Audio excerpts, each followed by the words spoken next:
Welcome to Somnia Lore, your place for peaceful, sleepy adventures.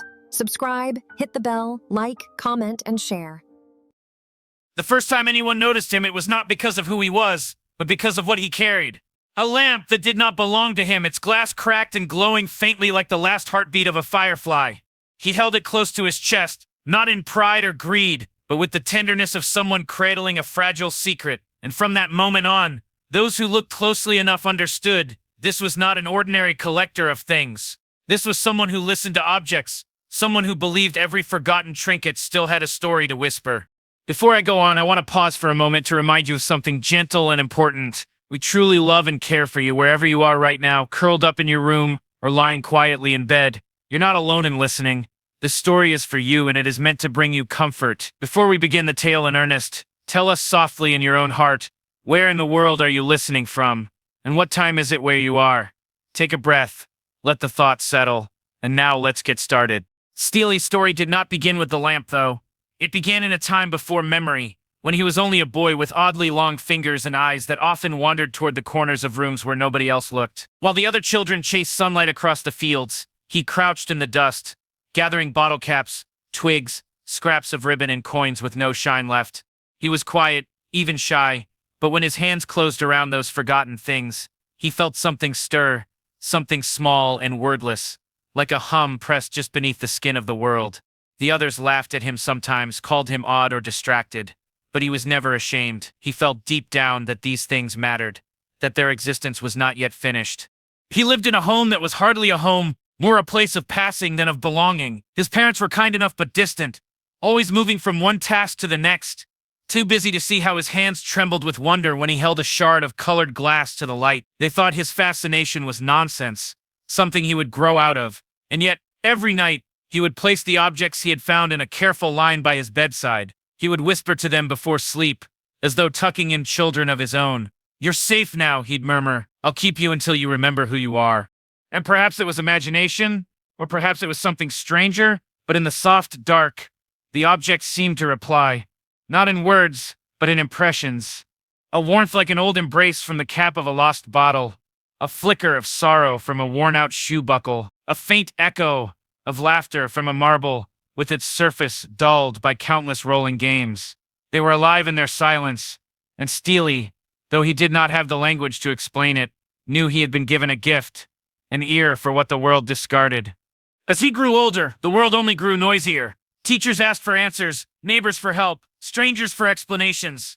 He managed what he could, but his thoughts always drifted back to the hums of the forgotten. He often slipped away after school, pockets filling with whatever was overlooked. A button fallen from a sleeve, a pen left behind on a bench, the torn cover of a notebook. They all seemed to come alive in his hands. And with each new object, he felt himself becoming heavier, yet softer, as if he were carrying not burdens, but the stories of others who no longer had the strength to carry them themselves. But his strange devotion carried a shadow, for with every object he took, he felt a faint pang, an ache in his chest as though he had borrowed a piece of someone else's heart. He told himself it was harmless. Who would miss a broken comb or a cracked mug? And yet, the ache was always there, a reminder that perhaps nothing in the world is ever truly free. The first real test of his gift came one summer afternoon. He had wandered to the edge of the marketplace, where merchants shouted and children darted between stalls. Amid the chaos, he saw a scarf lying crumpled in the dust, its threads bright with colors that shimmered like dawn on water. He stooped, picked it up, and the moment his fingers touched the fabric, he felt it, an overwhelming rush of longing. Not his longing, but someone else's. The scarf trembled in his grip, warm, almost pulsing, as though it yearned to be returned. For the first time, Stealy felt shame cut through his wonder. He clutched the scarf to his chest, torn between desire and conscience. He looked around and soon saw her, a woman standing at the far end of the market, her hands patting anxiously at her sides. Her eyes darted to the ground as if she had dropped a piece of herself. Without thinking, Stealy stepped toward her. He held out the scarf with shaking hands. She gasped, relief washing over her face, and took it back with a trembling smile. "Thank you," she whispered. Her voice cracked as if she had been holding back tears. That night, Stealy did not line up objects by his bed. He lay awake, staring at the ceiling, feeling the strange weight of what had passed. For the first time, he had listened not only to the whispers of the objects, but to the echo of their owners. He realized, with a soft heaviness, that everything he touched was part of someone else's story. He was not only a collector, he was a bridge, fragile and necessary, between what was lost and what still longed to be remembered. From then on, his days shifted. He still picked up what others forgot, but now he paid attention to the ache, the hum, the yearning that clung to each thing. Sometimes he kept them, especially when their voices were faint, already fading like the last trace of a dream, but other times he followed the pull, searching quietly for where they belonged, returning them without explanation. He did not seek gratitude, he sought peace, the kind of peace that came only when an echo found its home again. Still, the world did not understand him. Friends came and went, puzzled by his odd habits, and he rarely explained. It was easier to stay quiet, to let people think what they wanted, and so, loneliness became his companion, as steady as the hum of the objects he carried. Yet even in that solitude, he felt connected, tethered by invisible threads to countless lives he had never seen. Each object was a story, and each story was proof that he was not alone. It was during one of those long drifting days that his path crossed with two figures who would change the rhythm of his existence, though at first he could not have guessed how. He was wandering an abandoned arcade, drawn to the silence of machines that no longer sang, when he felt a strange pull. His hand landed on a coin, dusty and cold, wedged between the tiles. The hum was faint, almost hidden yet urgent. He pocketed it only to hear a voice behind him, a voice sharp and patient and carrying the strange electricity of someone who lived outside ordinary time.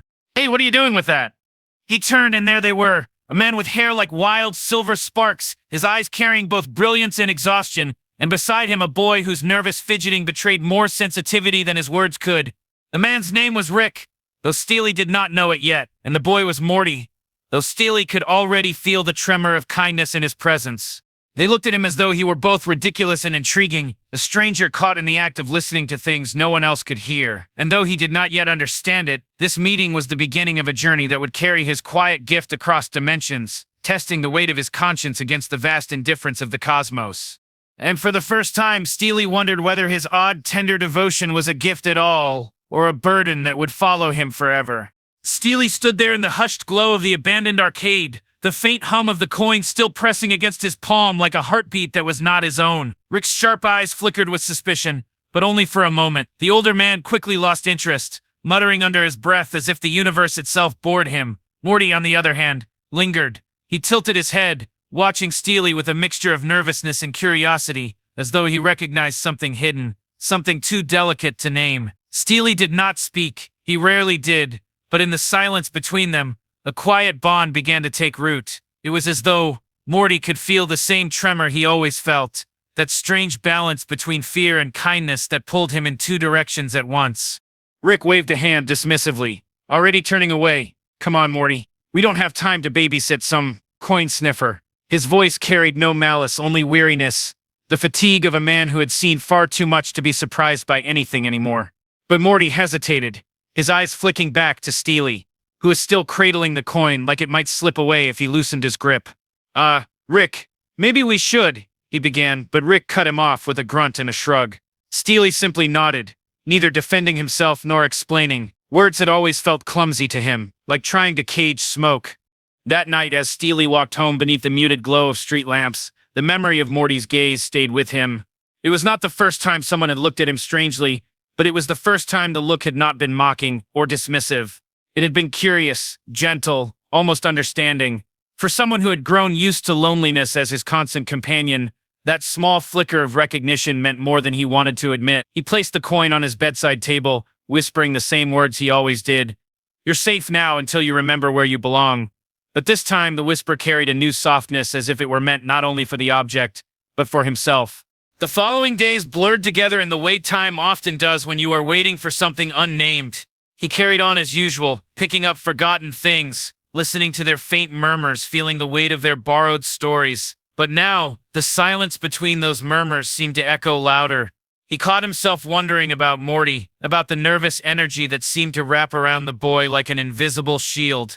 He wondered if Morty too heard whispers, not from objects, but from his own fragile heart.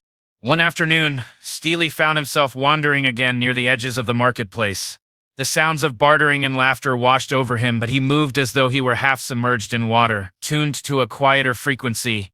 His fingers brushed against a wooden toy lying forgotten in the dust. The moment he picked it up, he felt the warm, playful hum of a child's joy, now muffled by absence. He smiled faintly, imagining small hands once holding it, tiny footsteps once running with it clutched tight, and then just as quickly the ache settled in, the longing for return, the unfinished story. He sighed, slipping it into his pocket. As he turned to leave, a voice called out, not sharp this time, but hesitant, almost relieved. "Hey! You again!" Stealy looked up, and there was Morty, awkward as ever, shifting from one foot to the other. Behind him, Rick leaned against the wall, arms folded, watching the exchange with a kind of detached amusement. Stealy blinked, surprised by the coincidence, though he had begun to sense that coincidences were never quite what they seemed when Rick was nearby.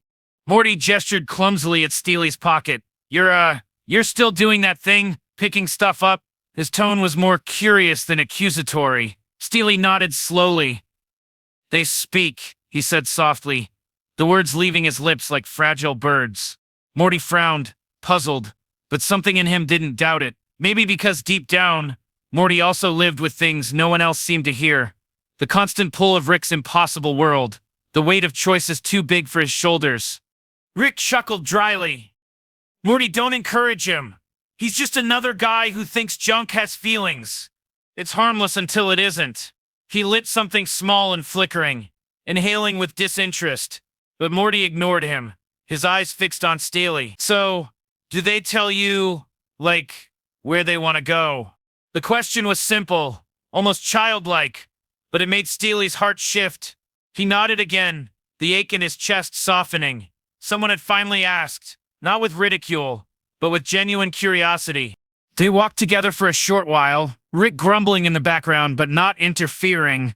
Morty asked small questions, stumbling over his words, but each one felt like a doorway opening in Stealy's quiet world. He answered as best he could, speaking of the whispers, the hums, the way objects carried traces of those who had loved them. Morty listened, wide-eyed, nodding slowly as though filing it all away, uncertain but unwilling to dismiss it. It was a fragile beginning, but beginnings often are. That evening, Stealy returned the wooden toy to a small girl he found sitting by the edge of the market, tears streaking her dusty cheeks. She gasped when she saw it, clutching it tightly, her sorrow dissolving into relief. Her mother thanked him, bewildered by his kindness, but Stealy only smiled faintly, shaking his head. He did not need thanks. He needed the quiet peace of knowing something had found its way home. Later, lying in bed, he thought of Morty again, and for the first time in many years, the loneliness beside him felt less sharp. As days turned to weeks, their paths continued to cross, sometimes by chance, sometimes by Rick's restless wanderings through strange corners of the city. Morty always lingered near Stealy, drawn by something he could not quite name. Rick remained dismissive, though not unkind in his own cynical way, tossing out sarcastic remarks that never quite masked the flicker of respect he sometimes allowed to show. But Morty's presence mattered most. He asked questions not to ridicule but to understand, and Stealy, who had built his life on listening, found himself speaking more than he ever had. One afternoon, Morty confessed in a halting voice, sometimes I feel like I'm just being dragged through stuff I don't get. Like I'm not even choosing anything. Like I'm just lost in someone else's story." Stealy studied him quietly, the ache in his chest mirroring Morty's words. "Maybe," he murmured, "that's why you notice me. We both carry what isn't ours." Morty blinked, startled by the thought, and then nodded slowly, as though the words had unlocked something hidden. The bond between them deepened, not through grand gestures but through small, unspoken understandings. A shared silence here, a fleeting glance there. Morty did not always understand Stealy's murmured explanations, but he understood his heart. And for Stealy, who had lived his life listening to echoes, that was enough. Still, the whispers grew louder. Each object he touched seemed to press more urgently against him, as though the universe itself were testing the limits of his gift. The weight of borrowed stories pressed heavier on his shoulders, and he began to wonder if perhaps this path would demand more of him than he could give. Yet each time the doubt rose, he remembered Morty's eyes, earnest, searching, fragile, and he found the strength to keep going.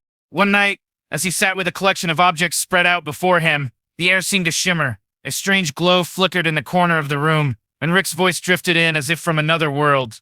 "Morty, come on! The portal's ready!" Morty's reply was faint, muffled, but Stealy heard it nonetheless.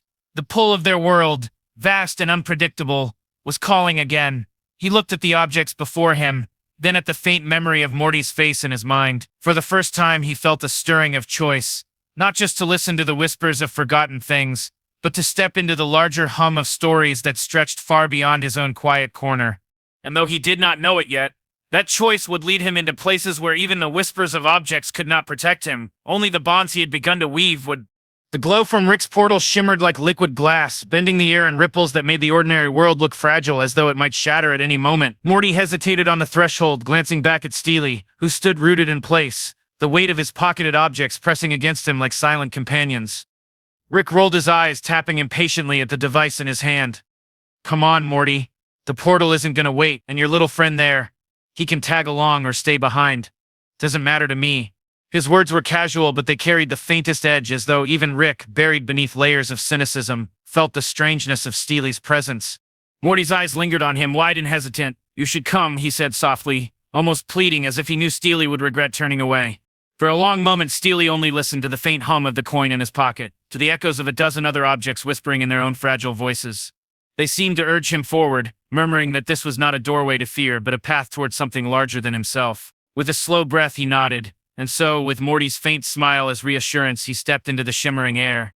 The transition was unlike anything he had ever known. It was not falling nor flying, but something between, a drifting sensation as if he had been caught in a dream where every fragment of himself stretched thin and then reassembled on the other side. The first thing he noticed was the silence, not of absence, but of awe, the kind of hush that fills vast cathedrals or endless plains. When his eyes adjusted, he saw a world that made no sense and yet felt oddly familiar. Colors bled into each other, objects floated untethered, and the air itself hummed like the insides of his beloved trinkets. Rick strode ahead without hesitation, muttering calculations and pulling gadgets from his coat.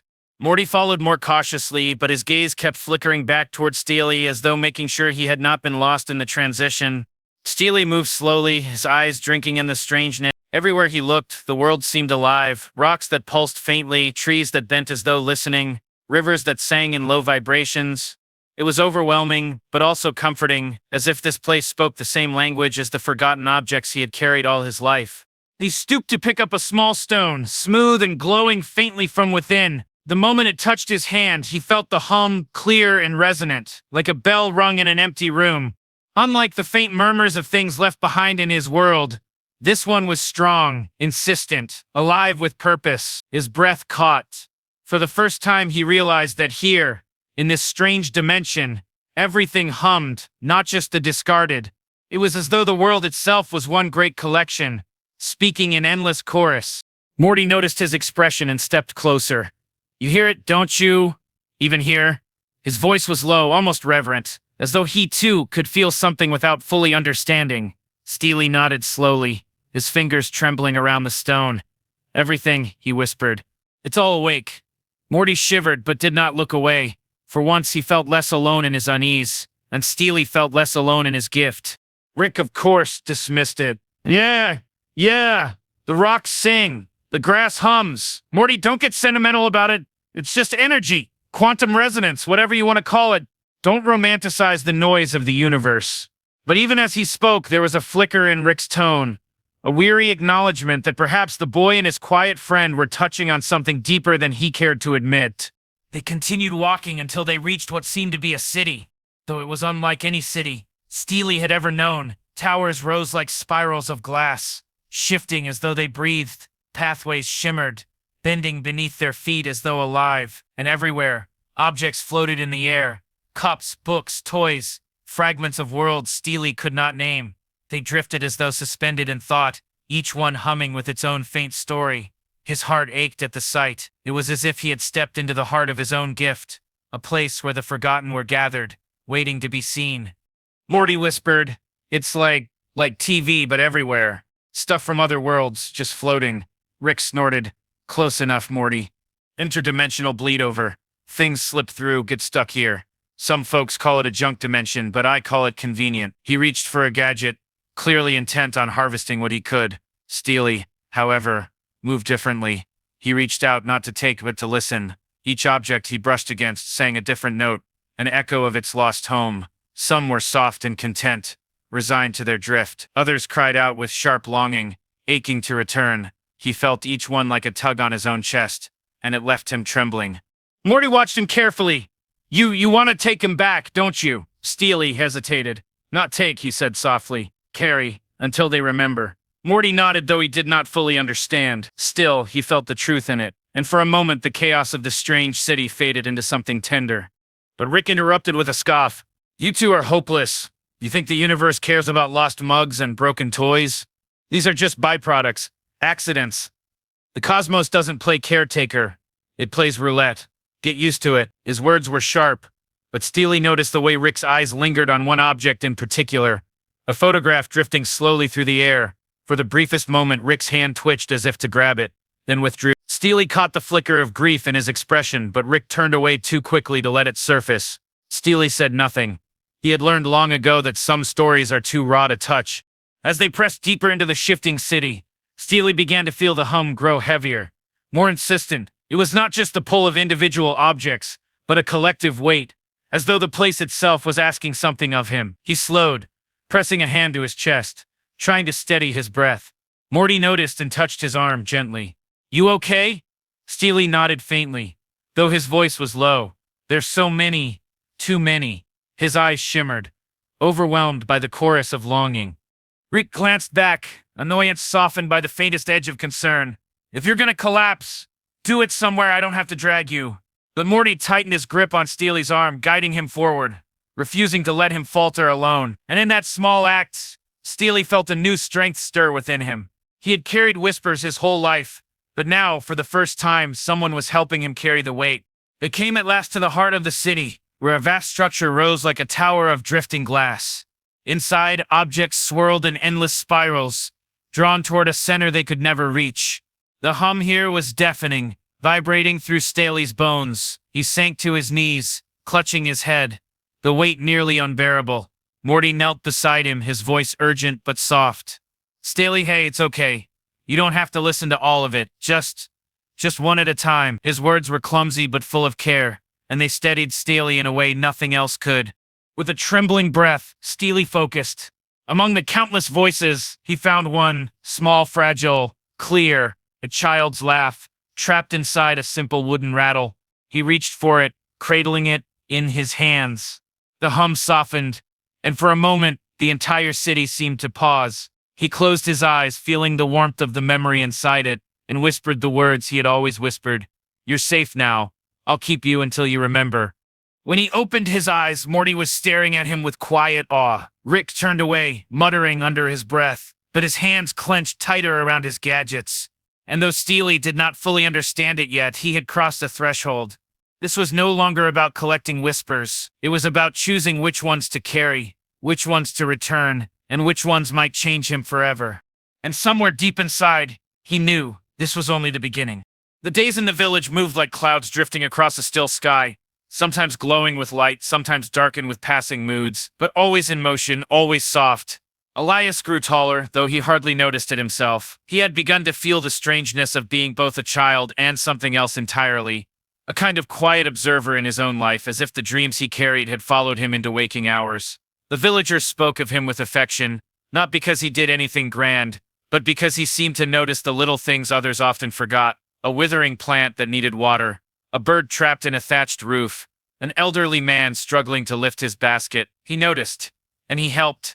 Not out of obligation, but out of a simple rhythm of being, and though his hands were small, his kindness stretched further than anyone could measure.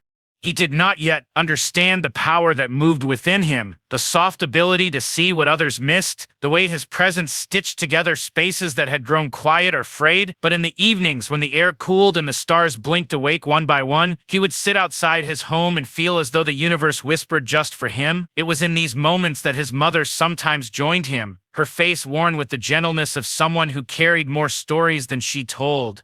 She never asked him about his strangeness, never pressed him to explain what she already understood in her heart. Instead, she hummed songs with no words, melodies that felt older than her, older than the land itself. Elias leaned against her shoulder, listening, always listening. Yet, even in that tenderness, there lingered a quiet weight. He began to realize that not all hearts were open. There were those in the village who looked at him not with wonder but with unease, whispering that he was too still or too strange. They asked why he spent so long staring at the river, why he sometimes answered questions no one had asked aloud. Elias never defended himself because he didn't know how. He only felt the heaviness of their distance, like standing in a cold shadow. But even then, he met them with a small nod, a silent kindness, as though he could not stop being what he was, even if others turned away. It was around this time that Elias first encountered the old storyteller of the village, a man whose voice sounded like the wind rustling through reeds. His name was Doran, though everyone simply called him the Keeper, for he remembered what no one else did. He lived at the edge of the square, in a house that seemed half collapsed, though Elias thought it looked more like the remnants of an ancient shell, fragile, yet holding. One evening, Elias wandered there, drawn not by reason, but by the pull of quiet curiosity. He found the Keeper sitting alone, gazing at the fire as if waiting for company he knew would come. "You walk like someone who's listening to footsteps that aren't there," the old man said when Elias approached. His words startled Elias, not because they were strange, but because they were true. Elias sat beside him, and together they watched the flames shift and bow. The Keeper spoke of things Elias had never heard before. Lands where rivers bent into spirals, skies filled with birds, whose wings shimmered like mirrors, songs sung by people who no longer existed but whose echoes carried across time. Elias listened without question, his heart opening like a vessel, as though he had been waiting for these stories his entire life. Over time, their evenings became a quiet ritual. The Keeper told Elias listened, yet it was not a simple exchange. It was something deeper, a kind of weaving between them. Sometimes the Keeper would pause mid-story and glance at Elias as though sensing that the boy already knew the ending. Sometimes Elias would nod before the words were spoken, and the old man would smile faintly, not surprised but affirmed. Still, Elias's mother noticed his late returns, the way he sat silent after these visits, eyes lingering on corners of the room where nothing moved. She worried, not because she distrusted the Keeper, but because she understood how easily Elias absorbed the weight of the world. One evening, she sat him down and asked, in the gentlest way, "Do these stories make you heavier, my son?" Elias thought about it for a long time before answering. "No," he whispered. "They make me longer." She didn't ask what he meant, because she could see the truth in his eyes. He was stretching not in body, not in limb, but in spirit. Seasons turned.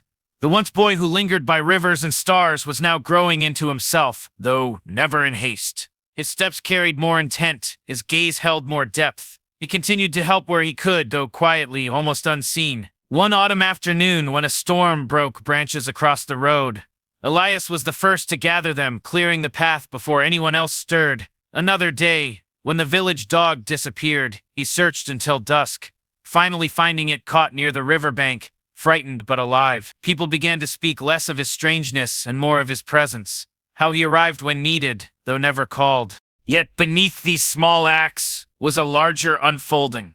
The Keeper had begun to teach Elias not just stories but silences. "Listen between," he would say. "The truth is never in the sound alone." Elias tried, at first unsure, but then began to hear it. The spaces, the pauses, the subtle music beneath words. And once he noticed it, he could not unhear it. Conversations around him shifted. He heard grief hidden beneath laughter, fear cloaked in anger, longing within silence. It overwhelmed him at times, like standing in a room filled with invisible voices, but he learned slowly to breathe through it, to carry what he heard without letting it drown him. One evening, the Keeper looked at him with eyes softer than Elias had ever seen. "You are not here only to listen," he said. "One day, you will be the one others lean toward, and you must decide how to use what you carry. Will you let it weigh you down, or will you let it stretch outward, gentle enough to hold others without breaking?" Elias had no answer, only a trembling in his chest. As winter crept in, bringing quiet snows and longer nights, Elias felt a shift within himself. The boy who once listened by rivers now listened to the world. Every sound seemed connected, the cracking of ice, the whisper of wind, the sigh of his mother as she slept. He knew change was coming, though he could not name its shape. But he did not fear it, for in his heart a truth had begun to settle, that he was not meant to move fast, nor to shine brighter than others, but to endure like the stars, distant, steady, quietly guiding. And so he sat one night, snow falling gently outside, his breath misting in the cold air. He thought of the Keeper, of his mother, of the villagers who once doubted and now trusted him. He thought of the strange hum of the world that seemed to rise and fall with his own heartbeat. In that stillness, he whispered a vow, not loud, not for anyone to hear, but for the quiet that lived inside him, to remain open, even when it hurt, to stretch, even when it pulled, to listen, even when the silence was all that remained. That night, as he drifted into sleep, Elias felt as though the universe had leaned closer, as if it too was listening to him. And somewhere beyond the snow, beyond the stars, something answered softly, patiently, like a lullaby too old for words. The morning arrived softly after that long night, the snow resting like a quiet blessing over the rooftops and fields. The village awoke slower than usual, muffled by the white hush, as though the world itself had decided to move in gentler rhythms. Elias stirred beneath his blanket not because he was eager to face the cold, but because his dreams had carried him somewhere that felt both strange and familiar. He remembered the sensation of something listening to him as he slept, a presence that was neither voice nor vision, but an echo wrapped in warmth. It had left him unsettled, though not in fear, more like a question whose answer waited just beyond the horizon. He rose carefully, careful not to wake his mother, and stepped into the crisp air. Each breath turned to mist, vanishing almost as soon as it appeared. The snow stretched out, untouched except for a narrow trail of small footprints.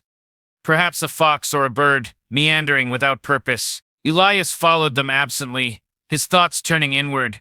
He thought of the keeper's words, of carrying what he heard without breaking. He thought, too, of the vow he had whispered into the silence, that he would remain open, even when it hurt. Those words now felt heavier, as if the universe had taken them seriously. By midday, Elias found himself again at the keeper's house. Though he had not meant to go there, it seemed his feet had decided before his mind could catch up. The old man sat at the doorway, wrapped in layers of worn cloth, staring at the snow as if he were reading it like a page. He did not turn when Elias approached. The world speaks differently when winter comes, the keeper murmured. It hides what grows beneath, but it also reveals what cannot be covered. Elias sat beside him without a word, waiting for what might come next. The keeper leaned closer, his voice thin but steady. You are beginning to hear not just what is near, but what stretches across time. That dream you carried last night, it was no dream alone. The world listens. When you listen, it answers, though never in the language you expect. Elias lowered his gaze, snowflakes catching on his lashes. But why me? He asked softly, the question spilling out like breath. The keeper smiled faintly, as though amused by the innocence of it. Because you asked, and once you ask, you cannot unask. That is the way of those who notice. The conversation lingered with him long after he left. For days, Elias moved through the village differently, his steps more measured, his eyes lingering longer on things others overlooked. He began to notice small changes. How one neighbor carried grief in the way she held her shoulders. How another masked loneliness behind a constant stream of chatter. These details pressed against him, sometimes tender, sometimes sharp, but always present. He did not speak of them, but he felt them, carried them, as if each one added to the stretch of his unseen thread. One evening, his mother noticed the quiet in his eyes. She sat beside him by the fire and asked no questions, simply placing her hand over his. It was enough. He realized then that not every truth needed to be spoken aloud. Some were carried silently between hearts, needing no words. That night, he slept more deeply, though the hum of that unseen presence lingered, softer now, as if it had settled near him without demanding anything. Weeks passed, and winter deepened. The river froze along its edges, though it still moved beneath, carrying its hidden current. Elias spent more time wandering alone, though never far, always returning before nightfall. On one such walk, he found himself standing before the great oak at the village's edge, its branches bare but strong, reaching outward like arms stretched in eternal patience. He felt drawn to it in a way he couldn't explain, as though it were listening too. Placing his hand against the bark, he closed his eyes. For a long moment, there was only silence. Then, faintly, like the softest lullaby, he felt the echo of something vast moving through the roots, the soil, the air. It was not a voice, but it was alive. When he returned, he told the keeper, who nodded as though he had expected it. The earth remembers, the old man said. It holds more than we can see. Those who listen may hear it, though not all are ready. You are ready, Elias, though it will not be easy. Elias felt the truth of those words settle over him, not as burden but as invitation. He did not yet know what it meant, but he sensed that his path was widening, stretching beyond the village, beyond even himself. The first sign of change came quietly, as most important things do. A traveler arrived, cloaked against the cold, his face weary, his steps uncertain. The villagers welcomed him with polite distance, offering food and shelter but little more. Elias, however, watched him differently. He saw the way the man's hands trembled when he thought no one noticed, the way his eyes darted to the ground when thanked. That night, Elias sat beside him at the fire, saying nothing. After a long silence, the traveler spoke. "I lost more than I can carry," he whispered, not looking up. Elias nodded gently, understanding without needing details. "Then let me carry some of it with you," he said. The man wept quietly, but his shoulders eased. It was a small moment, unnoticed by most, but Elias felt something shift. He understood, perhaps for the first time, what the keeper had meant. His presence itself was a kind of shelter, not grand, not loud, but steady. People did not need him to explain their sorrows. They only needed him to remain, to stretch enough to hold what they could not. That winter stretched long, but Elias stretched longer. By the time the first thaw began, he no longer questioned why he was different. He did not feel the need to prove or to explain. Instead, he simply continued listening, noticing, holding. The villagers, once wary, now sought him out in small, quiet ways. A woman might leave bread at his door without a word. A child might take his hand while crossing the square. They did not call him a hero, nor did he ever wish to be one. He was simply there, and that was enough. On the final night before spring, Elias stood again beneath the oak, stars shimmering above. He remembered the vow he had whispered months ago, to remain open, even when it hurt. He repeated it softly, letting the words drift into the cold air, and in that moment, he felt it again, the universe leaning closer, listening, answering not with sound, but with presence. He closed his eyes, and for the first time, he did not feel small within it. He felt stretched, vast, as though he belonged not only to the village, but to the quiet rhythm of everything. And as he breathed that still night in, he understood something simple and true, that sometimes the greatest journeys are not walked, but carried within.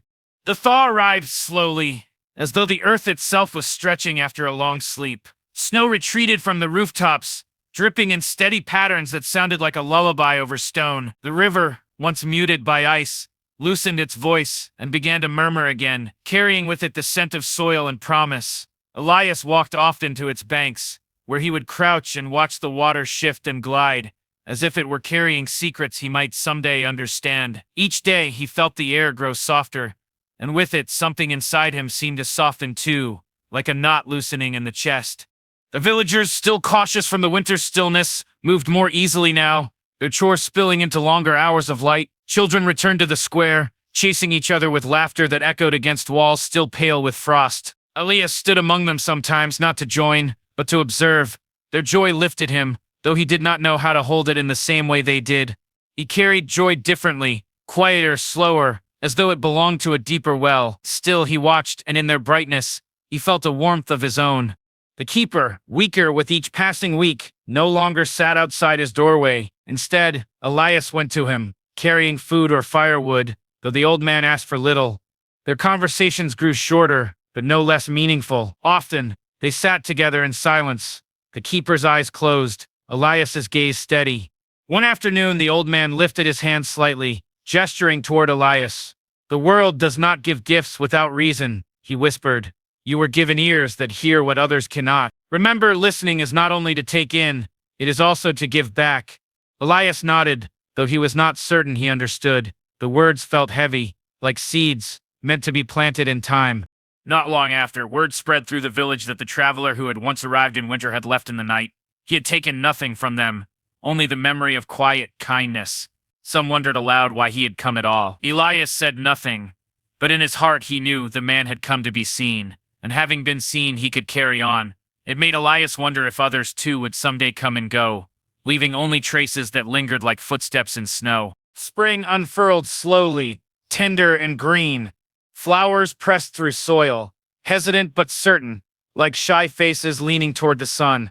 Elias's mother began planting again, her hands strong, though worn. He worked beside her, not because she asked, but because it felt natural to mirror her movements, to feel the soil cool between his fingers. She hummed again as she worked, the same wordless tunes that had cradled him since childhood. And as he listened, Elias realized her songs were another kind of story, one without words, yet filled with truths too large for sentences. He closed his eyes and let the melody rest within him.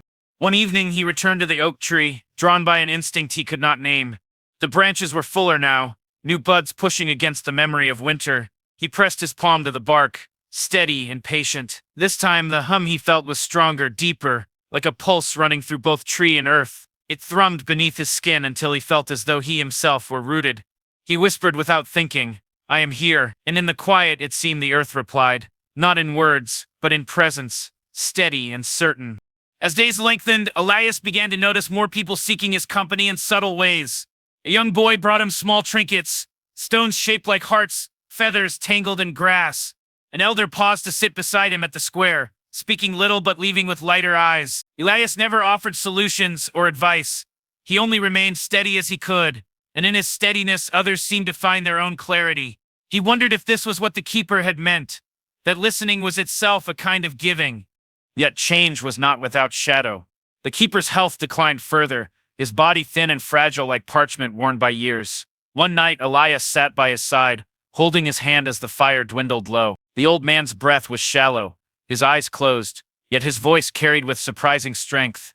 "You have stretched enough to hold me too," he said softly.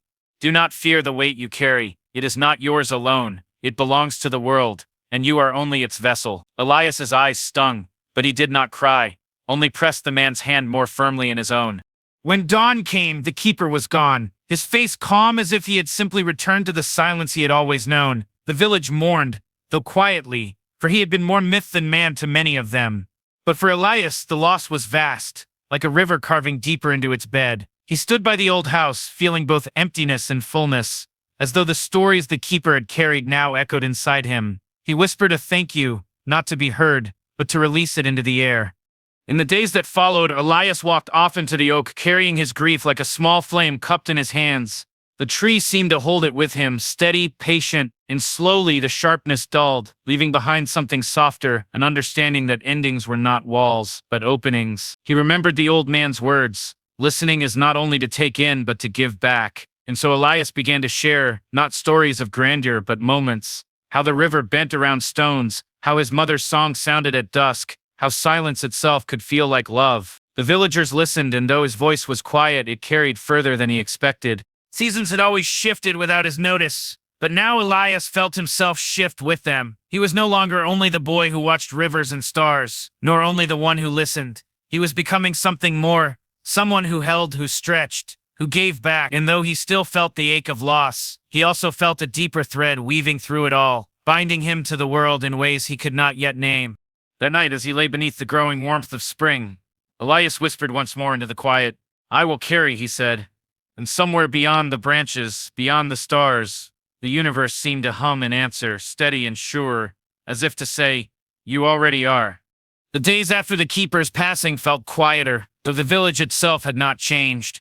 People still rose with the sun, still tended their fields, still gathered in the square to trade and speak. Yet to Elias the air seemed altered, as though one of the unseen threads of the world had been gently lifted away. He felt the absence like a hollow beneath his ribs, not sharp but steady, echoing in moments when he least expected it. At night he found himself looking toward the door of the keeper's house, half imagining the frail figure still seated by the fire, waiting with stories on his tongue. But the windows remained dark, and the silence reminded him that the stories now lived elsewhere, inside him. It was a strange inheritance, one without shape or boundaries. Elias did not know how to carry it, yet he could not set it down. Sometimes he spoke aloud the fragments the keeper had once told him.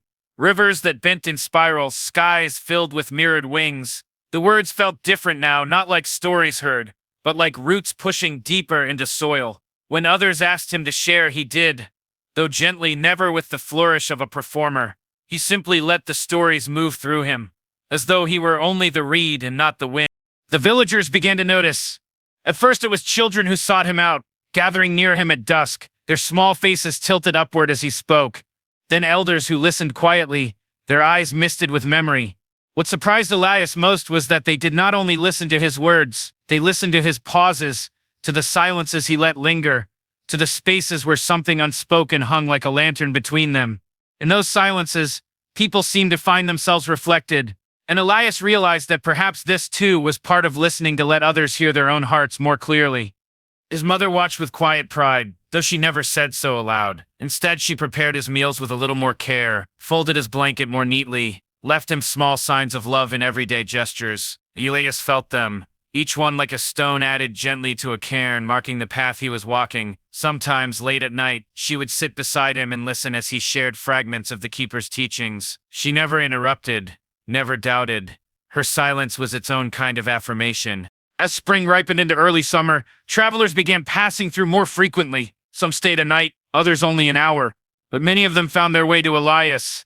They had heard somehow that there was a boy who listened.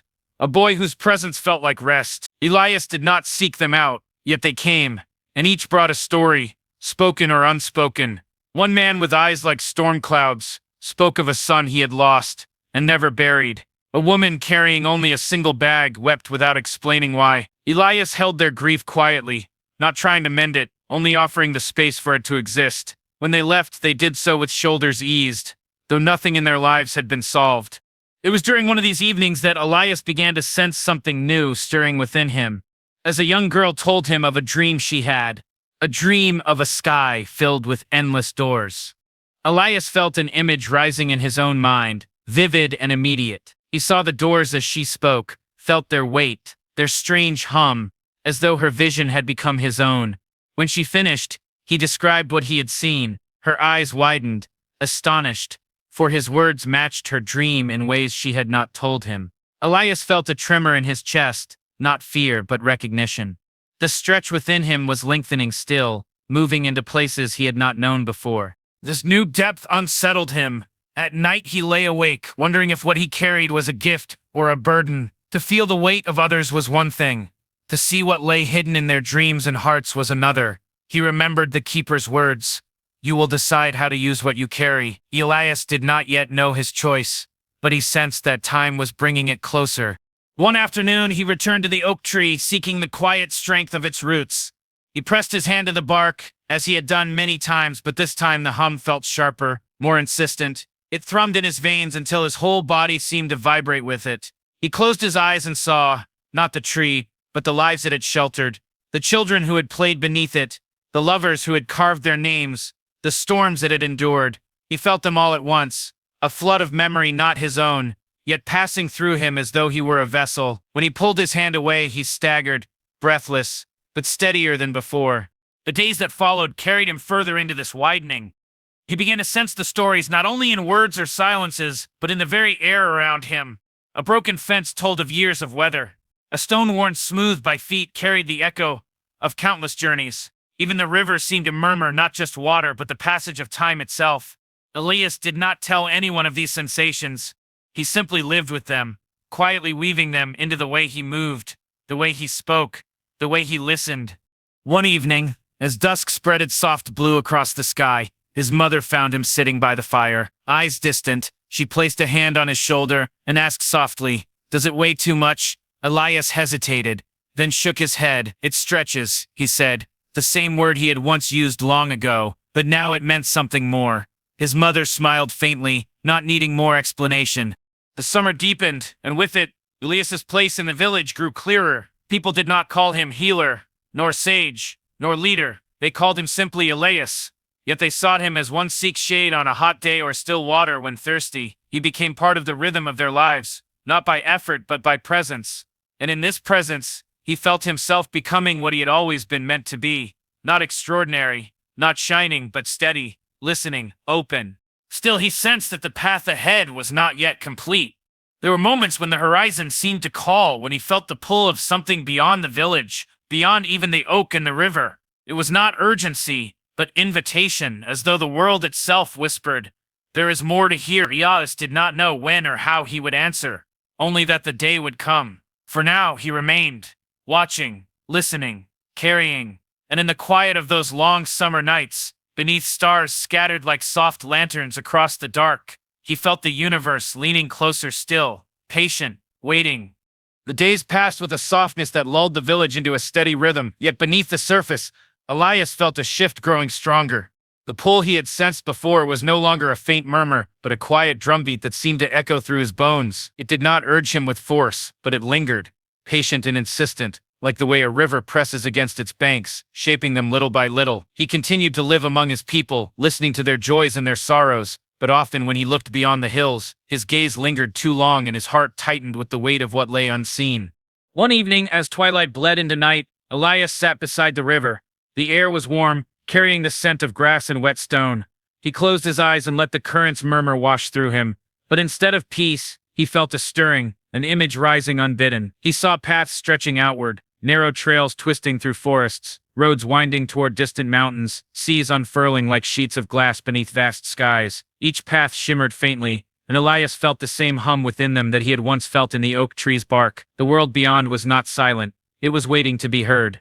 When his eyes opened, the stars above mirrored the image, each one like a path lit from afar. He sat until the chill reached his skin, and then he returned home, the vision etched into him, like a seed waiting to grow. That night he dreamt not of the village or the oak, but of walking down a road where the horizon shifted with every step, revealing voices carried on the wind, voices of places he had never seen, yet which seemed to call him by name.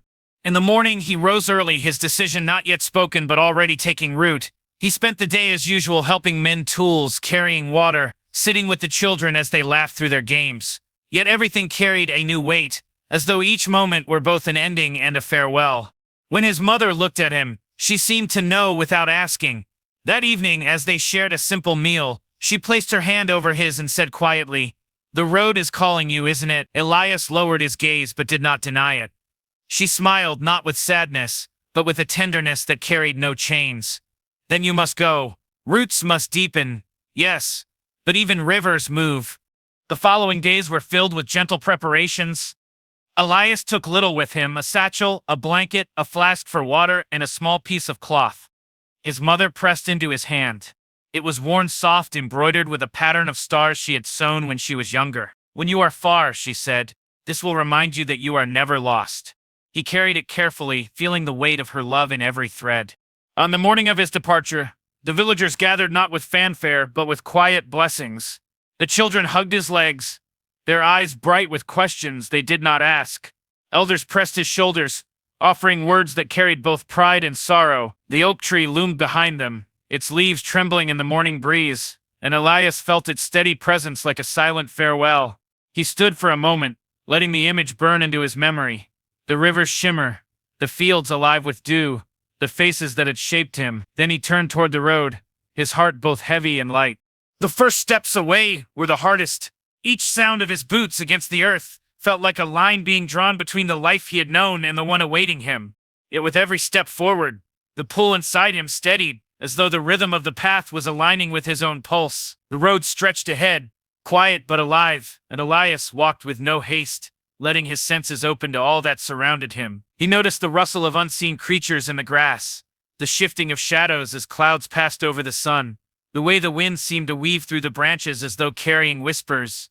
On the second day of his journey, as dusk approached, Elias came upon a traveler resting by a fallen log. The man was older, his cloak worn, his eyes sharp yet kind. He greeted Elias with a nod and offered a piece of bread. They shared a small fire, and as they ate, the man spoke of distant towns, of markets filled with color and sound, of mountains so high their peaks vanished into clouds. Elias listened, as he always had, but when the man paused, Elias asked, "And what did they feel like?" The traveler tilted his head, surprised. "Feel like?"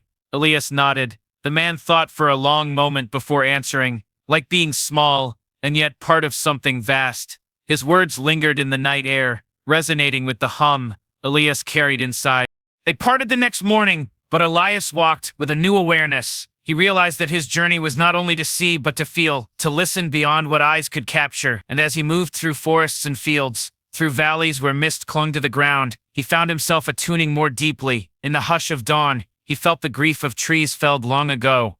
In the laughter of a brook, he sensed joy, older than the stones it tumbled over. Each place carried a presence, a story waiting to be heard, and Elias gave himself to listening fully. Yet with this gift came a burden. One evening he passed through a village smaller than his own. The people there were weary, their eyes shadowed, their voices heavy. He sat with them, listening as they spoke of drought and loss, of fields that had withered, and families who had gone hungry. Their pain pressed into him, filling his chest until he could barely breathe. When he lay down that night, he dreamt of cracked soil and empty bowls, and he woke with tears streaking his face. He wondered then if he had been foolish to leave home, if his heart was strong enough to carry what others placed in it. But the memory of his mother's words returned to him. Roots must deepen, but rivers move. He realized that moving meant carrying, and carrying meant weight. Still, he rose and walked on. As the days turned into weeks, Elias felt himself changing. His shoulders seemed broader, not from strength, but from the invisible burdens he bore. His gaze grew steadier, his silences deeper. Yet he was not hardened. If anything, he became more tender, more open to the fragile threads that bound people to one another. He began to understand that the gift he carried was not his alone. It belonged to the world, to the endless web of stories that needed to be heard. One night, beneath a sky thick with stars, Elias stood at the edge of a vast plain. The wind swept across it like a living thing, carrying the scent of grasses and distant rain. He closed his eyes, and for a moment he felt as though the world itself leaned closer, listening back. In that exchange, he sensed a truth forming, not yet clear, but rising slowly, like dawn over the horizon. He knew his journey was only beginning, and that ahead lay both wonder and trials that would test the depths of his gift. But he also knew that he would not turn away. For Elias had become not only a listener of people, but of the world itself, and the world, in turn, seemed ready to speak. The plain stretched on endlessly, its grasses bending in the hush of the wind, and Elias walked through it as if moving through the breath of some vast, unseen being. Each step seemed to echo faintly, not in sound but in sensation, as though the ground itself was carrying him forward with quiet intention. The nights were long and filled with stars, the kind that seemed too many to count, too bright to truly belong to darkness. He found himself staring upward often, his chest filled with a longing he could not name. It was as though the stars themselves were threads, each one tied to a story far beyond his reach, yet somehow waiting for him to notice. One evening, as the horizon began to fade into shades of indigo, Elias came across a solitary figure sitting by a fire. The flame was small, barely more than an ember's glow, but it painted the stranger's face in shifting shadows. She was older, her hair silver, her posture steady like the trunk of a tree, weathered by storms. She greeted him with a nod, wordless, as though she had been expecting him. Elias sat quietly at the edge of the firelight, and for a time they shared silence. Then, without turning her gaze from the flames, she spoke. The world has a voice, but not everyone chooses to hear it. You've chosen to listen. That is both gift and burden. Elias felt her words settle deep, as though she had peeled back a truth he had not yet spoken aloud. He asked softly, "How do you know this?" She smiled faintly, her eyes reflecting fire and starlight together. "Because I too once walked as you do, and the listening never truly ends." Through the night she shared fragments of her journey, villages where she had mended not with hands but with presence, towns where she had carried grief as though it were her own, valleys where she had slept beneath skies that never seemed to end. Her stories were not grand, but they pulsed with the quiet depth Elias had always cherished. He realized she was a mirror, a glimpse of what he might become if he continued along his path. Yet as dawn began to creep across the plain, she told him something that made his chest tighten. "There will come a moment," she said, "when what you carry will feel too heavy, when silence will seem kinder than listening. In that moment you must decide not for yourself, but for the world. Listening is not about ease, it is about belonging." When he awoke the next morning, she was gone. Only the faint outline of ashes remained, and yet Elias felt she had not truly left. Her presence clung to him, woven into the threads of his journey. He carried her words as he continued, each step heavier, but also steadier. Days turned into weeks, and Elias entered lands unlike those he had known. Forests that stretched higher than the sky seemed possible, rivers that thundered with voices too layered to decipher, and villages where the people greeted him with cautious curiosity. Some welcomed him, offering meals and resting places. Others turned away, wary of strangers. Yet even in their silence, Elias listened. He began to hear not only the words of people, but the unspoken, the tremor in a voice, the way a hand lingered too long on a child's shoulder, the emptiness in laughter that tried too hard. Listening had become not just a gift, but a way of being. One night, after leaving a village that had offered him kindness, Elias dreamed vividly. He stood once again in the plain of stars, the vast expanse above him shimmering like an ocean turned inside out. But this time, He heard them not words, but music, soft and endless, like the lullaby of the cosmos itself. It was tender and melancholic, a reminder of both presence and distance. When he awoke, the melody still hummed faintly inside him. He wondered if it had always been there waiting for him to notice. The journey deepened his understanding, but it also tested him. One afternoon, he came upon a town at the edge of a withering field. The crops lay dry and brittle, the people thin and weary. When Elias entered, they surrounded him, their eyes filled with desperation. They begged him for answers, for relief, as though sensing something in him that might help. He listened, as he always did, but for the first time, he felt powerless. Their hunger, their despair, pressed into him with such weight that he nearly faltered. That night, as he lay beneath the stars, he whispered into the darkness, "What good is listening if I cannot mend what is broken?" But the stars did not answer with words. They answered with silence, deep and unyielding, as if to remind him that listening was not about fixing, but about carrying. He remembered the silver-haired woman's words. Silence would tempt him, but he must choose belonging. And so when he rose in the morning, though he had no bread to offer, no water to conjure, he gave the villagers what he could. His time, his presence, his willingness to bear their sorrow. He sat with them, shared their grief, and when he left, they pressed his hand with gratitude. Though he had not solved their pain, they no longer carried it alone. Elias walked onward, his steps heavier yet filled with quiet conviction. He began to see that his journey was not one of grand answers, but of small, steady offerings of giving people the gift of being heard, even when nothing else could change. And in that act, something shifted, not only in others but within himself. His heart, though burdened, became vast enough to hold it all without breaking. As the road carried him further, Elias found himself approaching the edge of a wide valley. At its heart lay a lake so still it seemed to mirror the sky perfectly, as though the earth had caught a piece of heaven and held it close. He camped by its shore, the water's calmness seeping into him. That night, the stars reflected in the lake, doubling their number, and Elias sat at the edge, staring into the mirrored sky. For the first time in many weeks, he felt something close to peace. It was then he understood. Listening was not about answers or weight alone. It was about connection. The way a single story could echo into another, the way a silent presence could remind someone they belonged. The world was not asking him to fix it. The world was asking him to notice it, to carry its voice so it would not vanish unheard. With this realization, Elias lay down beside the lake, the embroidered cloth from his mother tucked near his heart, the stars above and below him, and as he drifted into sleep, the hum within him aligned once more with the rhythm of the world, carrying him gently into dreams where even silence sang. The stillness of the lake lingered with Elias long after he left its mirrored waters behind. As he walked away from its shore, the reflection of the stars remained within him, like a quiet echo he carried in his chest. The road wound onward, curving gently between low hills that seemed to breathe in the light of dawn.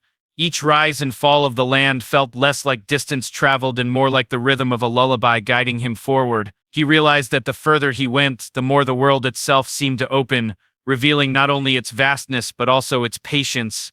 The earth did not rush him, nor did the sky demand answers. They simply walked with him, steady companions in silence. It was during these days of quiet that Elias began to notice how deeply the world was stitched with memory. He would pass an abandoned house, its windows empty, and feel laughter lingering in the wood, faint but undeniable. He would walk through groves where the trees bent just slightly toward one another, as though whispering secrets too ancient to untangle. Even the stones carried weight, some warm with joy, others heavy with sorrow.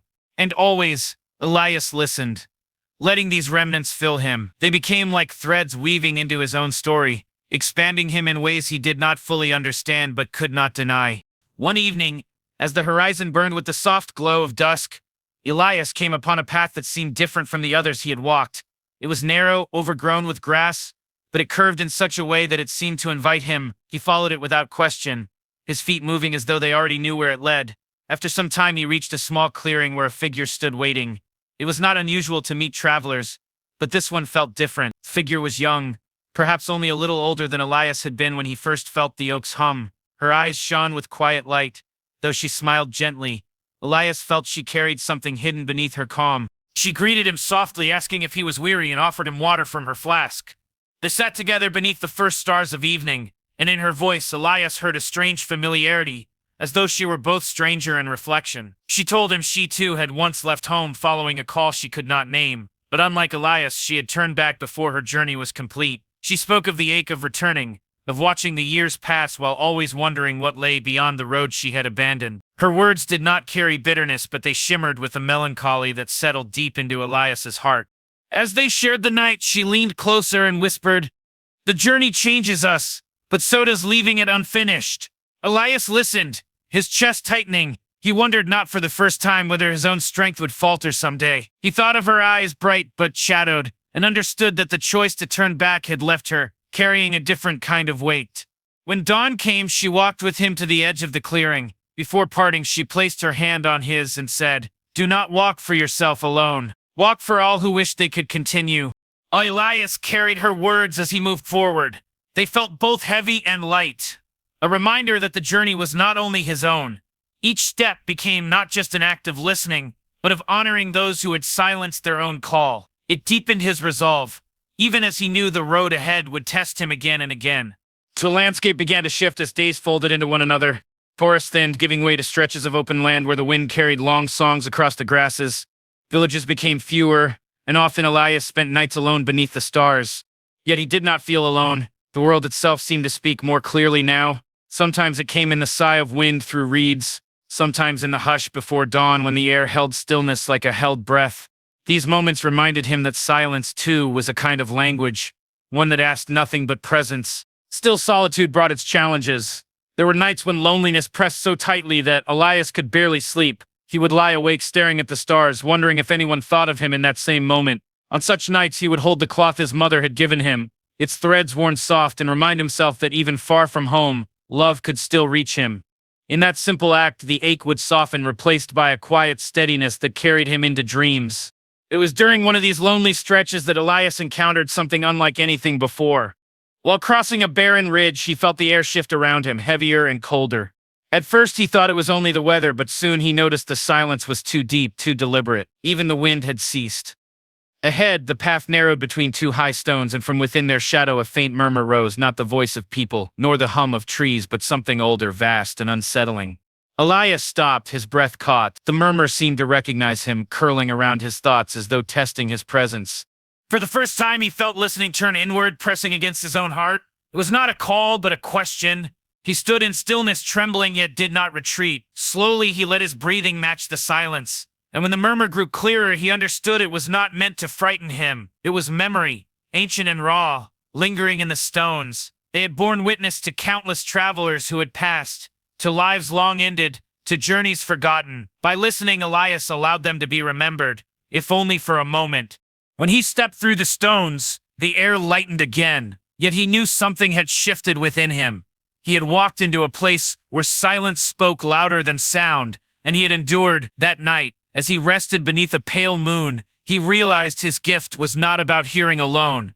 It was about staying present when others would turn away. Listening, even when it unsettled, was a way of keeping the world whole. The days that followed carried him into lands where rivers gleamed like silver threads and hills rolled endlessly into the horizon. He moved slower now, not from weariness, but from reverence. Every sound, every silence seemed alive with meaning. He thought often of the woman who had turned back, of the silver-haired traveler who warned him of silence, of the villagers whose sorrow he had carried. They all lived within him, stitched together by the simple act of being heard.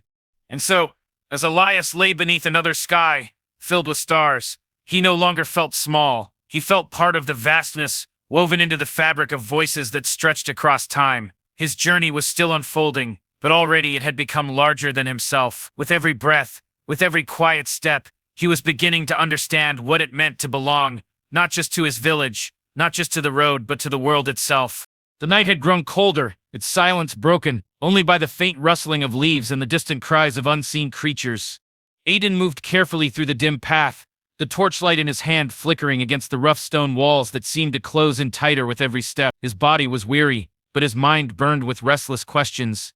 Each revelation from before echoed in him about the artifact's hidden power, the warnings of betrayal, and the feeling that unseen eyes were always tracking his movements. He could not dismiss the sense that someone or something was guiding his path for reasons he had yet to uncover, yet the determination within him only grew stronger, hardened by the memory of those who had fallen, trusting him to carry their hopes forward. The corridor narrowed, leading to a chamber veiled in shadow. Aiden hesitated, feeling the weight of the choice before him. He tightened his grip on the torch, its flame revealing faint inscriptions carved into the stone. The symbols were unfamiliar at first, but as he studied them, the same patterns he had seen earlier began to emerge. The spiral of life, the fracture of time, the eye that never blinked. Each was a reminder that the forces he faced had long been watching, waiting for the right moment to strike. He drew in a deep breath, steadying himself before stepping into the chamber.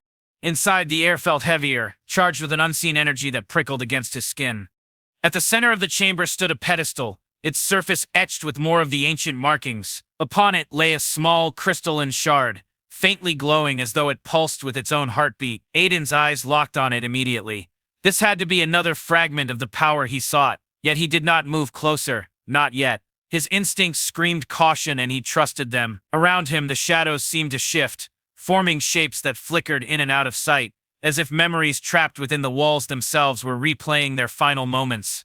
He reached forward, his fingers hovering just inches from the shard, when a low voice rippled through the chamber. It was neither fully human nor entirely otherworldly, but carried an ancient resonance that made the stone tremble. "You are persistent, traveler," the voice whispered, echoing from all directions at once. "But persistence alone cannot shield you from the price of truth." Aiden froze, his heart pounding in his chest. He scanned the chamber, but no figure revealed itself, only the oppressive shadows watching him with unseen eyes. "Who are you?" he demanded, though his voice betrayed the unease he felt. "I am the echo of what was lost," the voice replied, each word laced with sorrow and warning. "The path you tread was carved by betrayal, bound by sacrifice. Do you still seek to claim what even kings feared to touch?" Aiden's jaw tightened. He thought of his companions, of the dangers they had faced, of the sacrifices already made. Turning back was no longer an option, not when so much had been risked. "I do," he said firmly, though his voice was low. "Because if I don't, everything will have been in vain." The chamber fell silent. Then, with a sound like grinding stone, the pedestal shifted, lowering slightly into the ground. The shard glowed brighter, its light stretching across the chamber to reveal a second passage, hidden until now. The voice spoke again, quieter this time, as though retreating into the walls themselves. "Then walk forward, but remember, every step deeper binds you closer to the fate of those before you." Aiden felt the weight of those words, yet he stepped forward, carefully lifting the shard from the pedestal. The crystal was cold against his palm, but it pulsed with a subtle energy that sent a shiver through his body. He tucked it away safely before turning toward the newly revealed passage. His torchlight spilled into the dark corridor, revealing stairs that seemed to descend endlessly into the earth. The descent was long, and with each step the air grew denser, harder to breathe. Faint whispers drifted up from the darkness below, voices overlapping, as if countless souls were murmuring secrets too faint to grasp. Aiden kept his focus sharp, reminding himself of the warnings he had been given. This place was designed to break the spirit before it broke the body. He could not allow doubt to seep into his mind. At last, the staircase opened into a cavern vast and hollow, its ceiling lost in shadow. The walls glistened faintly with veins of crystal, casting eerie reflections that danced like ghostly flames.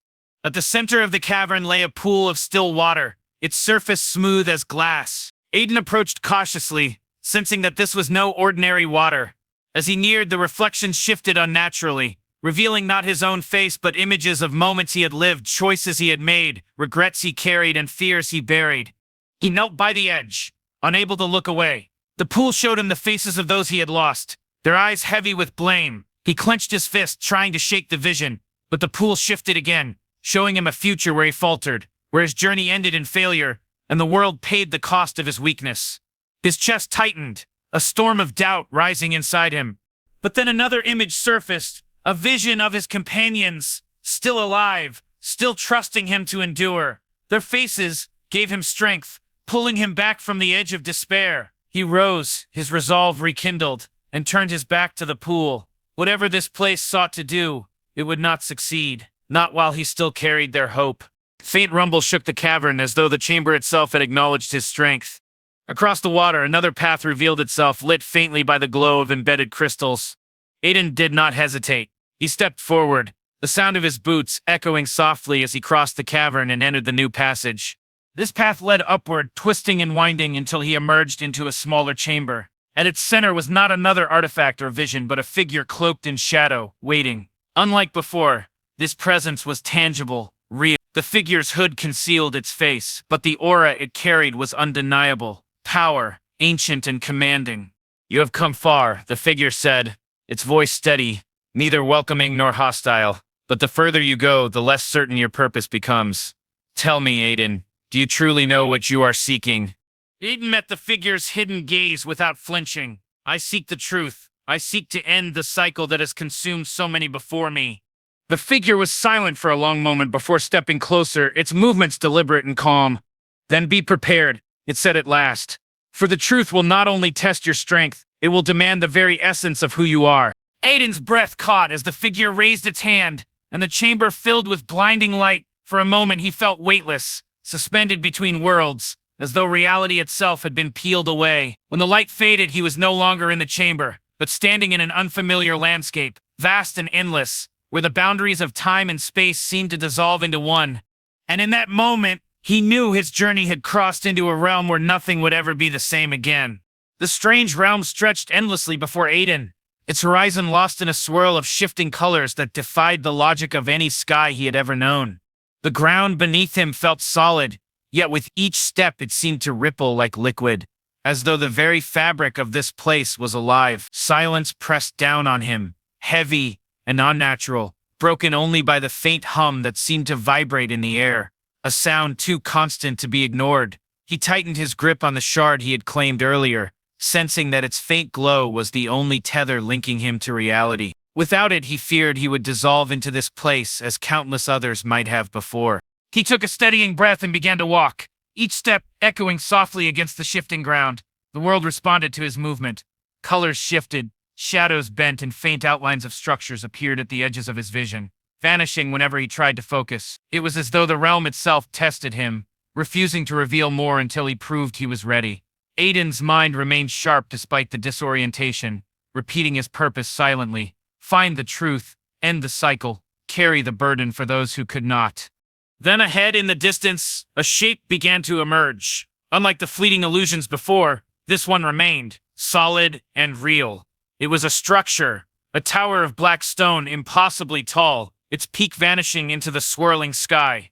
At its base, faint lights flickered like embers, marking an entrance. The hum in the air grew louder as he approached, resonating with the shard in his possession, which now pulsed faster, its glow brightening as though it had found its counterpart.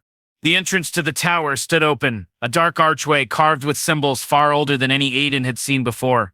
As he stepped inside, the atmosphere changed again. The interior was vast, its walls lined with towering pillars, each etched with markings that glowed faintly as though feeding from his presence. The ground was smooth and reflective, and when Aiden glanced down, he saw not his reflection but a fractured image of himself, pieces broken apart, scattered across a surface of endless blacks. He looked away quickly, uneasy, but pressed forward. From the shadows ahead, a figure emerged. It was the same cloaked presence he had seen before, though here its form appeared more defined, its movements more deliberate. The figure stopped, a short distance away, its hidden face fixed on him. "You have crossed the veil," it said, its voice carrying a weight that reverberated through the hall. "Few reach this place. Fewer still endure what lies beyond." Aiden steadied himself, his voice firm though his chest tightened with the weight of the moment. "I didn't come this far to turn back. If there's truth here, I will face it." The figure inclined its head slightly as though acknowledging his resolve.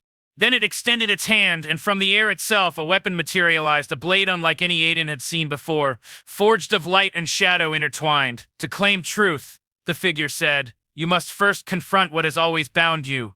The battle is not with me, but with yourself."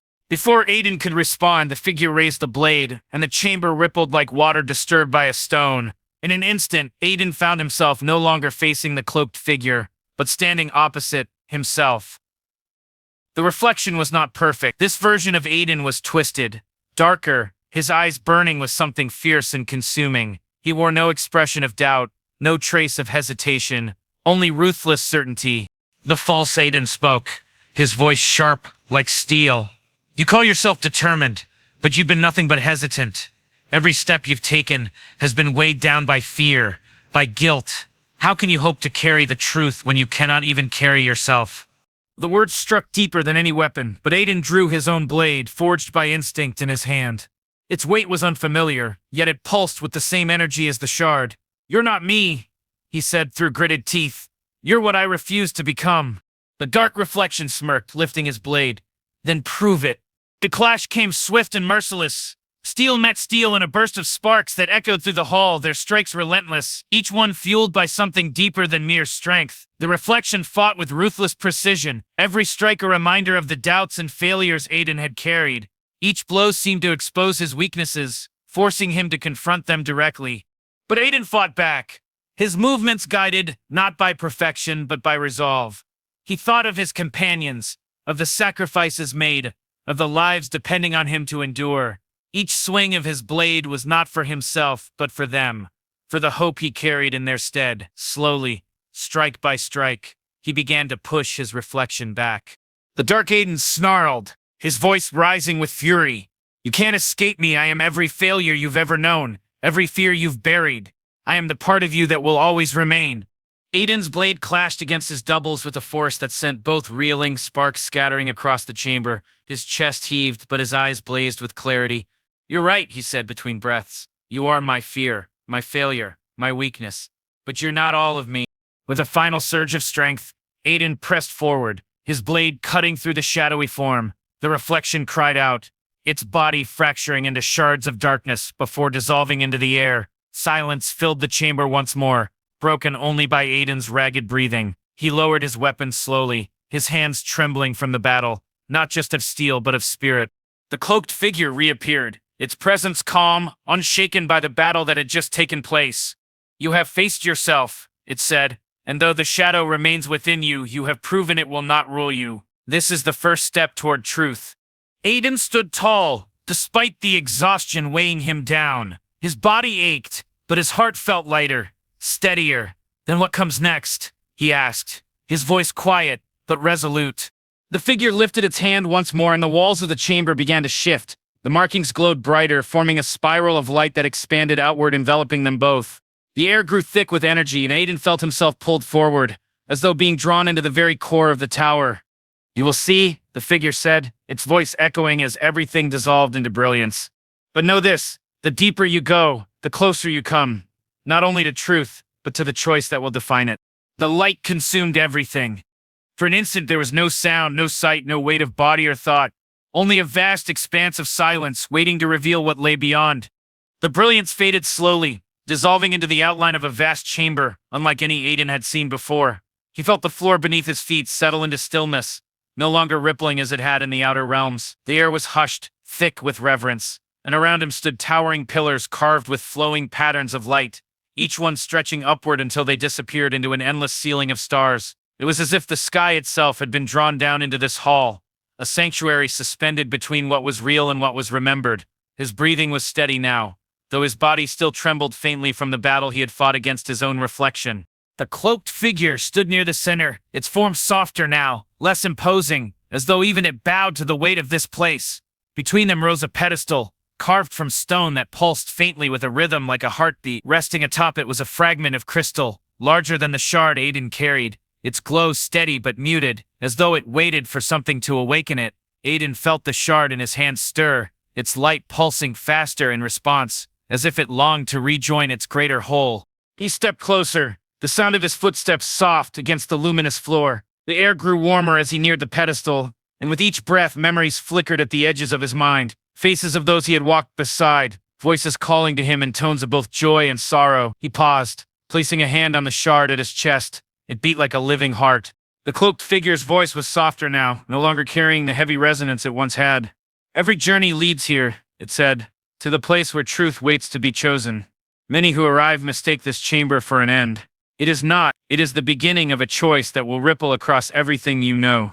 Aiden's throat felt tight, though he forced the words out steady. What choice? The figure turned toward him, and for the first time Aiden thought he glimpsed something beneath the hood. Not a face, not features, but the faint glow of countless reflections, like fragments of lives interwoven. The choice of what becomes of you, and what becomes of those who follow after. To merge with the shard and carry its burden forever. To let it go and trust another to bear it.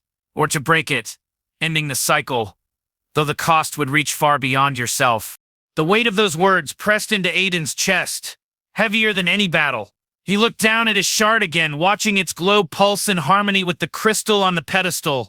He could almost feel the possibilities unraveling within him, threads pulling in every direction. "If I break it," he asked quietly, "what happens?" The figure tilted its head slightly. "Then all bonds tethered by it will fade. The legacy it preserved will scatter. The world will be free of its weight, but also stripped of its memory. What was carried through lifetimes will vanish, as though it never was." The silence that followed was unbearable, and Aiden let his gaze drift upward to the stars above. They shimmered faintly, each one a reminder of countless lives, countless paths, stretching beyond sight. He thought of the voices that had carried him here, the laughter, the trust, the quiet moments that seemed small yet lived in him deeply. To erase them felt like tearing the very fabric of who he was. Yet to carry the shard forever meant binding himself to a fate he did not fully understand, to a burden that might never let him rest. He closed his eyes, letting the quiet fill him, and in that stillness came a voice. It was not the cloaked figures, nor the echo of his darker self. It was softer, familiar, one that had spoken to him long ago when he was still a boy staring into the night sky. "You don't have to be perfect," he whispered. "You only have to choose what feels true." His chest tightened, a rush of warmth flowing through him. He opened his eyes and stepped closer to the pedestal. His shard glowed so brightly now it nearly seared his hand. Desperate to rejoin its greater whole, he thought of his journey, the companions, the battles, the reflection of himself that he had faced and overcome. He was no longer the boy who doubted his place. He was no longer the wanderer lost in shadows. He was the one who had carried the light and perhaps the one meant to continue carrying it. His hand rose, trembling, and he pressed the shard against the crystal. A surge of energy erupted, filling the chamber with radiant light. The shard sank into the larger fragment, and for an instant, Aiden thought his heart might give out from the sheer force pressing against him. Memories cascaded into his mind, lives that had come before, each one linked by the shard's essence. He saw their joys, their griefs, their choices, their endings, and woven among them was a single truth. No one had carried it without leaving a piece of themselves behind. The light softened, wrapping around him like a cloak, and when it faded, the pedestal was empty. The shard was gone, but its glow lived now in his chest, steady and unyielding. Aiden staggered, bracing himself, but felt no fear, only a quiet, aching peace. The cloaked figure stepped forward, its form already beginning to dissolve like mist thinning at dawn. "So you have chosen. You will carry it forward as others did before you. The weight is yours, but so too is the strength." Aiden bowed his head slightly. "Then let it be mine." The figure's voice grew faint, as its form scattered into the light of the chamber. "Then walk onward, not as the one who came here in doubt, but as the one who leaves with truth." The chamber trembled, the stars above shifting as though stirred by a new wind. Aiden stood still, watching as the world around him began to unravel again, not in chaos, but in release. He knew the path ahead would not be simple. He knew the shard's legacy would demand much of him, but for the first time, he did not feel alone. The voices that had guided him still lingered, woven into the glow at his core, a reminder that he was part of something vast and unbroken. As the light consumed the chamber, carrying him back into the current of his journey, Aiden closed his eyes and let the warmth settle into his bones. For the first time, he did not resist. He allowed himself to trust the path, and in that surrender, he felt a quiet certainty, like the soft whisper of a lullaby that he had done what was right. The light that carried Aiden away from the chamber unfolded into a vast expanse of quiet sky, soft and endless, as though the stars themselves had lowered to cradle him in their glow. He felt no floor beneath his feet, no walls to bind him, only the steady weight of the shard's presence in his chest, pulsing with calm rhythm, guiding his breath. The silence was not empty. It hummed with an unseen song, a lullaby carried on currents of memory, faint voices whispering from every direction, their tones familiar yet beyond reach. He let them wash over him, neither clinging nor resisting, knowing now they were a part of him. He drifted forward, though no path stretched before him. The realm itself seemed to bend to his presence, opening as he moved, folding away like mist touched by light. Images wove themselves in the air, faces, moments, fragments of laughter and sorrow. He saw the smile of the mentor who once walked with him beneath shadowed trees.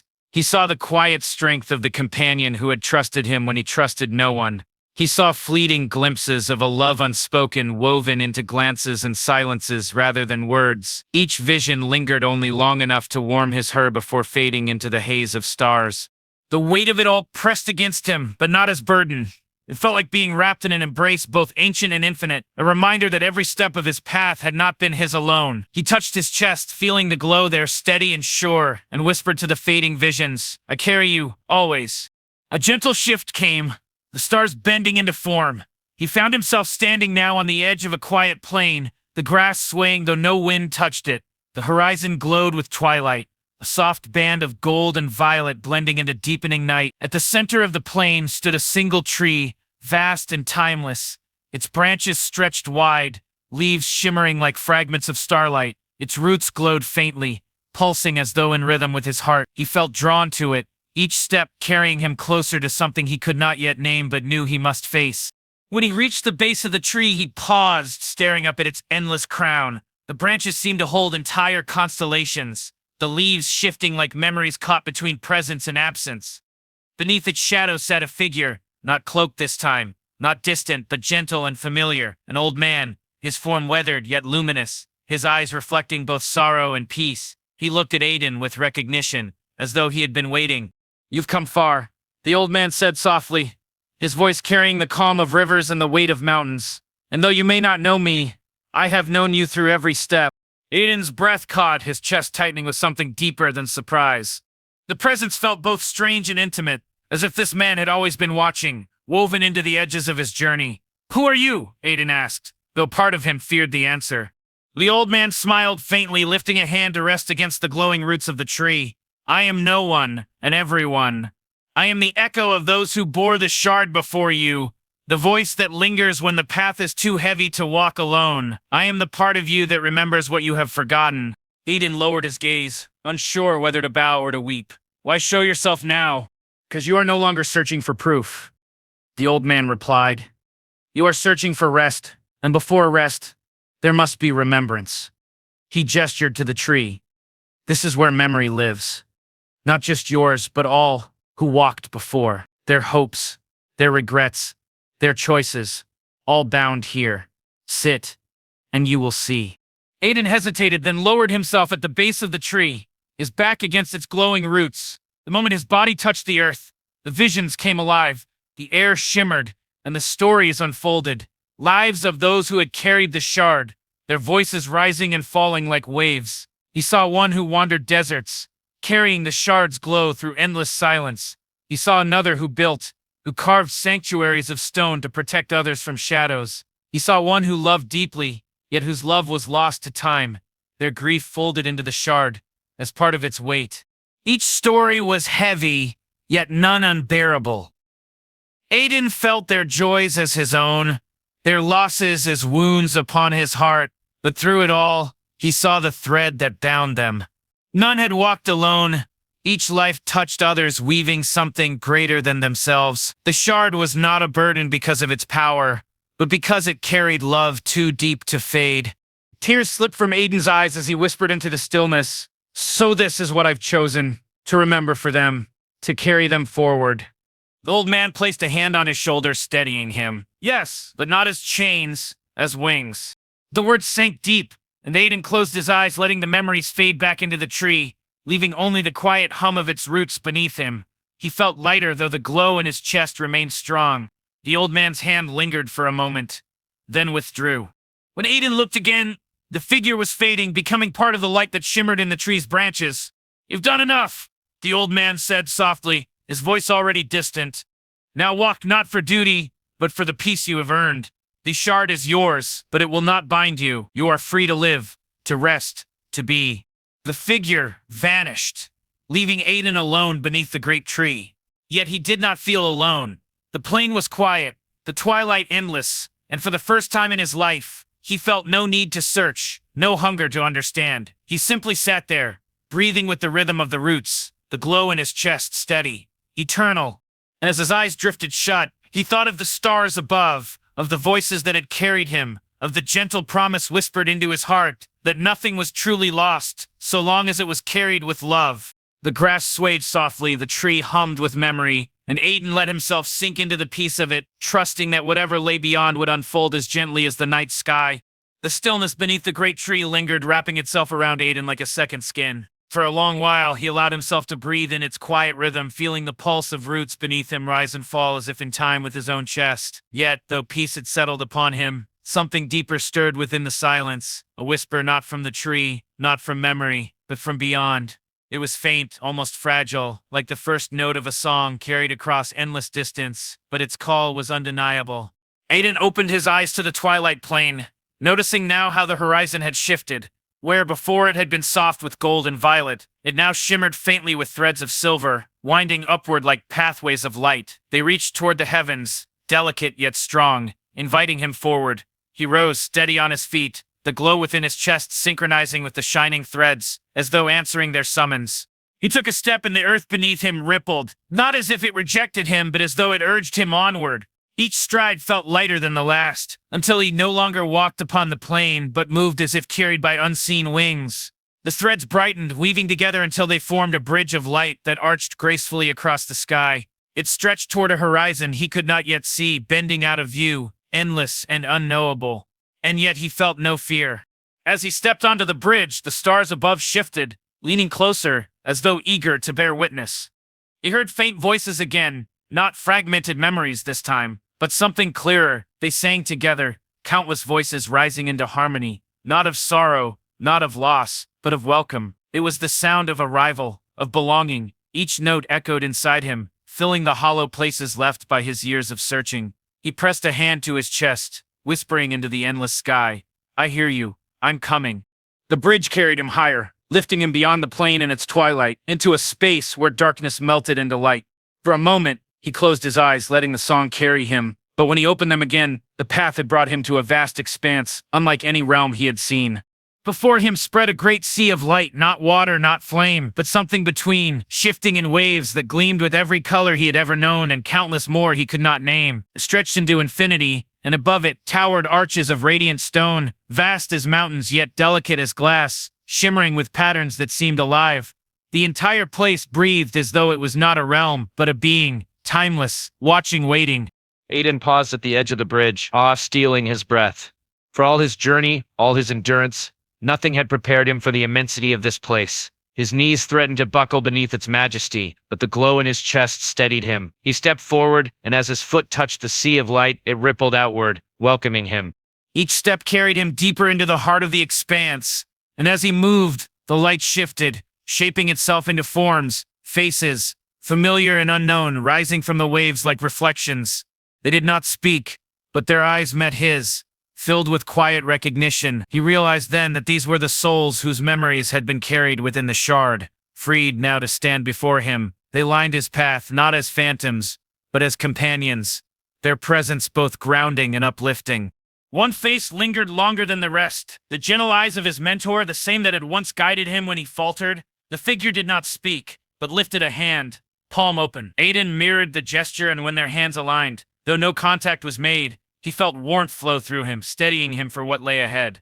The figure smiled once, then dissolved back into light, leaving behind peace rather than sorrow. The sea parted, forming a path that led toward the radiant arches. Aiden followed, his breath slow, his steps unhurried. Each moment felt suspended, stretched beyond time, as though this final passage was meant not to be rushed but absorbed fully. At the base of the arches, he stopped, tilting his head back to take in their immensity. Their spires reached endlessly upward, as though piercing the very fabric of eternity. From within the arches came a soft glow, pulsing like a heartbeat. It beckoned him. The glow in his chest resonated an answer, and he knew that whatever lay beyond was the culmination of all he had carried, all he had endured. He stepped forward, and the arches opened like gates of light, folding away to reveal what lay beyond. Inside was not a throne, not a figure of command or judgment, but a chamber of stillness. Its walls were made of woven light, its floor a mirror that reflected not his body but his essence, his memories, his triumphs, his wounds, all laid bare. At the center stood a sphere of light, vast yet gentle, its glow both fierce and tender, the kind of brilliance one could not look upon yet could not turn away from. Aiden knew without words that this was the source. The shard within him had always been a fragment of this vast whole, a single note within an eternal song. He approached slowly, each step a surrender, each breath an offering. When he reached the sphere, he placed both hands against it, and the glow surged through him. It was not pain, it was release. Every burden he had carried, every fear, every shadow dissolved into the radiance. He felt himself unraveling, not into nothingness, but into everything. The boundaries that had once defined him, his name, his struggle, his solitude, melted into a greater wholeness. He was no longer separate from the voices, the memories, the endless thread of those who had carried the shard before him. He was part of them, and they were part of him. Yet, even within this merging, something of him remained. A gentle spark, a whisper of individuality, not erased, but cherished, folded into the greater light as one note in a harmony that never ended. He realized then that this was not the end of his story, but its transformation. He had not been chosen to vanish, but to return home. The glow within his chest pulsed once more, brighter than ever, before dissolving completely into the sphere. The shard was no longer a fragment. It was whole again, reunited with its source. Aiden exhaled, a breath that felt like it carried lifetimes, and whispered, "I am ready." The chamber brightened, filling with light so complete it erased shadow itself. For an instant, Aiden felt himself everywhere within the stars, the roots of trees, the laughter of children, the quiet hum of rivers. He was not gone. He was woven into the world, part of its eternal memory, its endless song. And as the light embraced him fully, the last thought that lingered in the quiet of his being was, simple, steady, and free. I was never alone. The sea of light closed softly. The arches glowed in silence, and the realm settled once more into its eternal rhythm, carrying forward the harmony of all who had walked its path.